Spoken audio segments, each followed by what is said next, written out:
Paediatric lecture series में आज से हम स्टार्ट करेंगे, वन बाय वन टॉपिक अपन देखेंगे। तो सबसे पहले बच्चों में अक्सर पेरेंट्स बताते हैं कि बच्चा जो है वो दांत खटखटा रहा है, ठीक है। तो teeth grinding among the children specially during the sleep is common observation.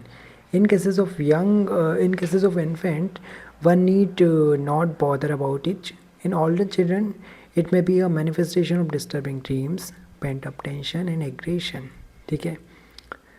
तो जैसे कि इन्फेंट के केस में तो आपको चिंता करने की ज़रूरत नहीं है, लेकिन जो ओल्डर चिल्ड्रन है वहाँ पे इसका कारण क्या हो सकता है?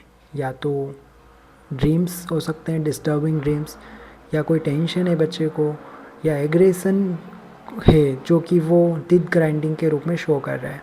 अपार्ट फ्रॉम दीज, ब्रक्सिज्म, इसको क्या बोलते हैं? टीथ ग्राइंडिंग को ब्रक्सिज्म। ब्रक्सिज्म में occur in a mental retardation in unconscious patient, more so those suffering from the meningitis और एंसेफेलाइटिस। तो ऐसे लोग जो कि मेनिंजाइटिस से या एंसेफेलाइटिस से सफ़र कर रहे हैं उनमें ये देखा जाता है। There is a no evidence that bruxism has any relationship with worm infestation. ठीक है, तो ऐसा कहीं भी कोई एविडेंस नहीं है कि दांत खटखटाने का पेट के कीड़ों से कोई संबंध हो।